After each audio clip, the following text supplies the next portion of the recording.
O que é psicologia? Parte 1. As diversas perguntas sobre quem sou eu, quais são as minhas necessidades, por que é que eu tenho tantos conflitos, medos, dissabores, o que me difere dos outros animais, como é que eu entendo as coisas, por que, por diversas vezes, sinto-me inadequado no meu local de trabalho, entre pessoas conhecidas ou estranhas, enfim, na sociedade, em que me assemelho às outras pessoas. O que posso fazer para ter uma vida mais rica, produtiva, feliz? Como eu me relaciono verdadeiramente com o ambiente físico e social? Estes são questionamentos que, com certeza, todo ser humano se faz, desde que tem consciência de si. Em documentos muito remotos, já encontramos esta sorte de preocupações e tentativas de resolvê-las. A investigação sobre a natureza humana antecede, talvez, a história escrita e a própria filosofia. Esta, como ato reflexivo, é tão antiga quanto o homem, como ciência do conhecimento sobre o conhecimento, porém remonta aos gregos. É claro que tanto a formulação das perguntas, bem como as suas respostas, têm sido diferentes de acordo com a época e a sociedade. Entretanto, uma coisa é certa: a preocupação com o interior do homem e com a maneira pela qual ele se relaciona consigo mesmo e com o ambiente em que está inserido. Nos dias atuais, época de rápidas transformações, essas questões se tornam mais imperiosas. A crise de identidade, que era própria da adolescência, se generalizou pelas outras fases da vida e toma conta de todos nós que vivemos numa cultura confusa, sem valores definidos e em busca da própria identidade. Dentro da sua própria angústia, num mundo louco, caótico e competitivo que valoriza, sobretudo, o sucesso, a juventude, a beleza e o dinheiro, o ser humano, mais do que nunca, se encontra dividido, cheio de dúvidas e questionamentos, necessitando, assim, de ajuda. Sem tempo para parar e pensar, sem poder aproximar-se da natureza, tantas vezes sem amigos com quem desabafar, sentindo-se solitário, vazio e alienado, cada vez mais o ser humano se torna vítima de doenças psicossomáticas, isto é, distúrbios emocionais que se refletem fisicamente no organismo, como é o caso da maioria das úlceras. Peça de uma engrenagem social, quase sempre desumano e cruel, ele se vê pequeno, esmagado, sem compreender o sentido da própria existência. Como auxiliar o indivíduo em todos esses impasses? Como fazer emergir a reflexão sobre seu corpo, vivências, relações, desenvolvimento intelectual, emocional, espiritual? Onde encontrar a proposta para uma vida mais rica, mais plena, mais livre? A psicologia é uma ciência que tenta buscar recursos neste sentido. Procura compreender o homem, seu comportamento para facilitar a convivência consigo próprio e com o outro. Pretende fornecer-lhe subsídios para que ele saiba lidar consigo mesmo e com as expectativas da vida. É, pois, a ciência do comportamento, compreendida esta em seu sentido mais amplo. Vale ressaltar que o entendimento de comportamento não apenas se refere a reações externas, mas também como atividades da consciência e mesmo do inconsciente, num plano indiretamente observável. Não interessa as múltiplas discussões e toda a polêmica existente em torno da palavra comportamento, ou mesmo do objeto e definição da psicologia. O importante é que entendamos do que ela trata. Seu objeto tem variado ao longo do tempo e sua pré-história confunde-se com a própria história da filosofia. No sentido etimológico, seria a ciência da alma, ou o estudo da alma. Foi a partir daí que os gregos começaram suas especulações. Achavam que todo ser humano possuía uma contraparte material do corpo, de onde provinham os processos psíquicos dos quais o cérebro seria apenas mediador. Durante séculos, a psicologia existiu como o estudo da alma. Este conceito foi rompido com o filósofo francês René Descartes, cuja teoria do dualismo psicofísico, distinção entre corpo e mente, impregnou as ideias da época e influenciou toda a psicologia posterior. Descartes considerava que o comportamento animal era mecanicista, isto é, obedecia a ações puramente reflexas. Daí o conceito de animais sem mente. A realidade consistia para ele em duas áreas distintas: o domínio físico do material e o reino imaterial da mente. O material tem massa, localização no espaço e movimento.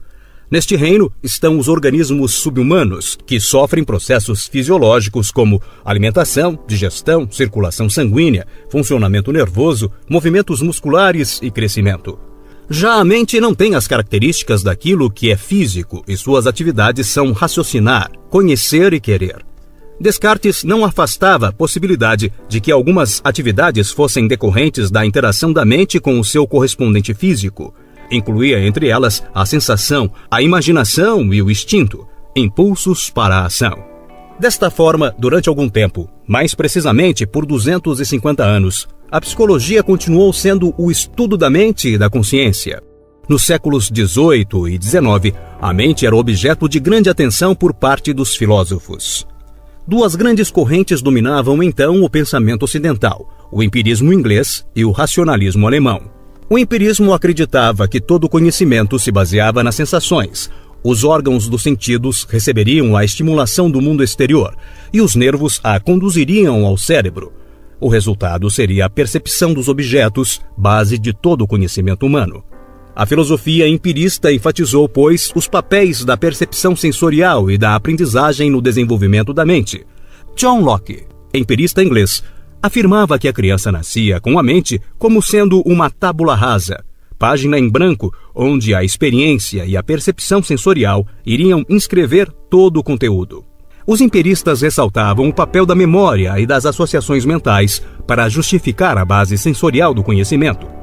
Além disso, reduziam o conteúdo mental a elementos que se conjugariam através das associações, como se fosse um mosaico. Juntamente com os iluministas franceses, os empiristas tornaram um movimento psicológico chamado associacionismo, considerado por muitos como a verdadeira ruptura entre a psicologia e a filosofia. Os racionalistas alemães, por outro lado, afirmavam que a mente teria o poder de gerar ideias, independentemente da estimulação sensorial. Todo o conhecimento se basearia desta forma na razão, e a percepção seria um processo seletivo. O problema central para os racionalistas não era o que estava na mente, mas o que esta fazia. Suas atividades principais eram perceber, recordar, raciocinar e desejar.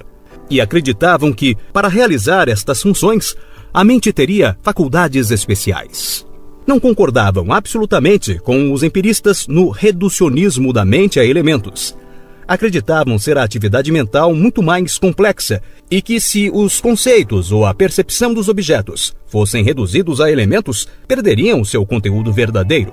Assim, por exemplo, uma melodia não pode ser reduzida às suas notas musicais sem que perca seu aspecto característico.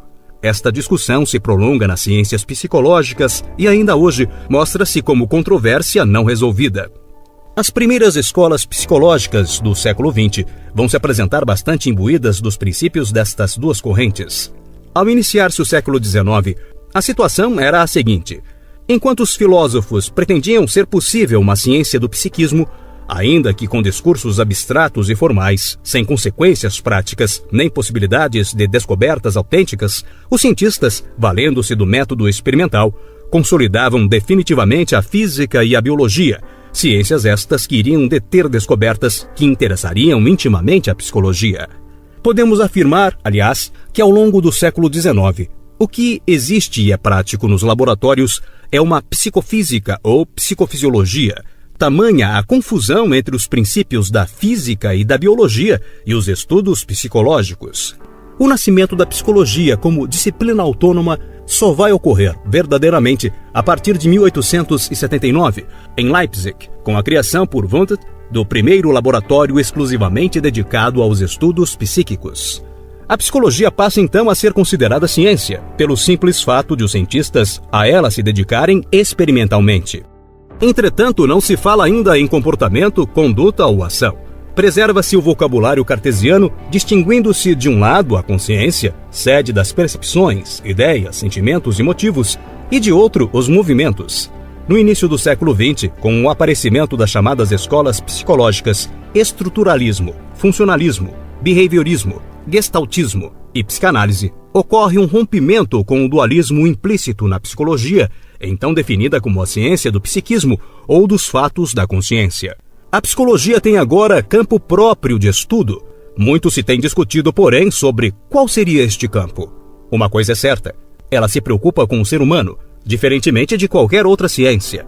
Tem objeto determinado, objetos claros, usa métodos especiais, embora seu campo de estudo ainda se confunda, em suas fronteiras, com a fisiologia por um lado e as ciências sociais por outro. motivo pelo qual é também considerada uma ciência biosocial. Para Lauro de Oliveira Lima, uma das maiores expressões brasileiras no campo da educação, há uma razão epistemológica para se considerar a psicologia individual uma microsociologia. Não é possível observar o ser humano senão através de momentos nos quais se encontra em interação.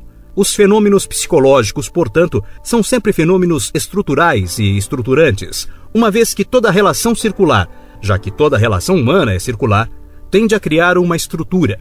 Daí decorre que a psicologia tende a invadir as fronteiras da sociologia, quer dizer, do estudo das relações na forma de agir do indivíduo, mesmo porque a forma de agir modificada modifica, por sua vez, a relação. O estudo interdisciplinar é o mínimo que se exige nesta abertura de fronteiras. Por outro lado, não se pode negar que o indivíduo é um organismo em ação. Aí entra o campo da biologia. Acreditar que a psicologia deva ser ciência nos moldes daquelas que se baseiam principalmente no método experimental seria empobrecê-la por demais, já que o ser humano é um ser especial na natureza. A psicologia, como ciência, não tem condições de usar sempre os métodos tradicionais das chamadas ciências exatas. O behaviorismo, uma das modernas correntes psicológicas, entende o ser humano como sendo uma caixa preta, considerando, portanto, sua mente e psiquismo como inacessíveis ao estudo pela psicologia. Os behavioristas resumem tudo em estímulos e respostas.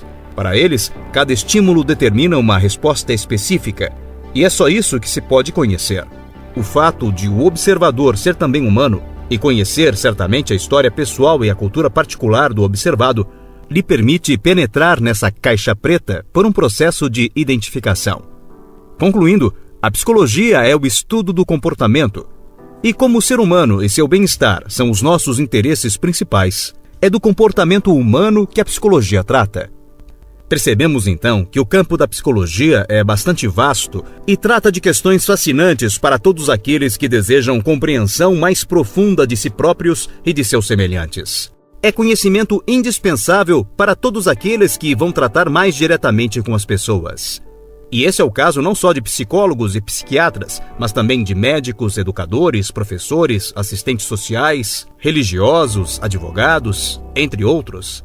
Como estudo científico do comportamento, a psicologia deve procurar alcançar 3 objetivos: a descrição, a predição e o controle do comportamento. A descrição é a primeira meta da ciência do comportamento. Refere-se à necessidade de se tornarem claramente explícitas as condições nas quais o fenômeno ocorre, sem qualquer referência ao significado.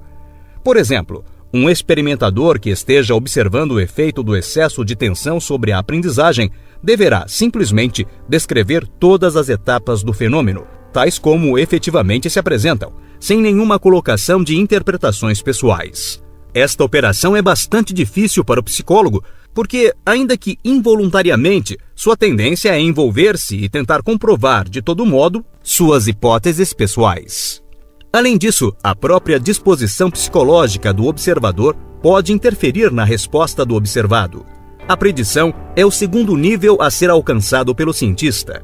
A capacidade de predição em psicologia já é possível em algumas áreas onde hipóteses foram comprovadas e relações de causa e efeito estabelecidas por intermédio de estudos criteriosos. Se, por exemplo, um rato recebeu alimento cada vez que manipulou uma alavanca, pode-se prever com certeza que, ao sentir fome, novamente haverá de pressioná-la. Um terceiro objetivo é o controle ou a capacidade de manipular o comportamento dos indivíduos por meio de certas técnicas. Tal manipulação é muito usada no campo das relações humanas, principalmente em empresas, publicidade, entre outras áreas. Exemplificando, consideremos o caso da propaganda, em que mensagens subliminares, estímulos pouco intensos que, com a repetição, produzem certos efeitos, induzem a determinado tipo de comportamento por parte do público. Deve-se, pois, ser capaz de descrever o comportamento de forma precisa e explicá-lo adequadamente antes de se poder pensar em predizê-lo ou mudá-lo com razoável margem de êxito.